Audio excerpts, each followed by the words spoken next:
kita tak sudi lagi bersama. Secepatnya jasad dipendam,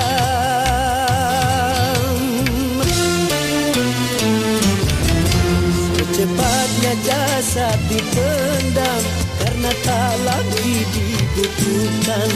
Diri yang semula dipuja, ini bangkai tak berguna. Oh, dari kamar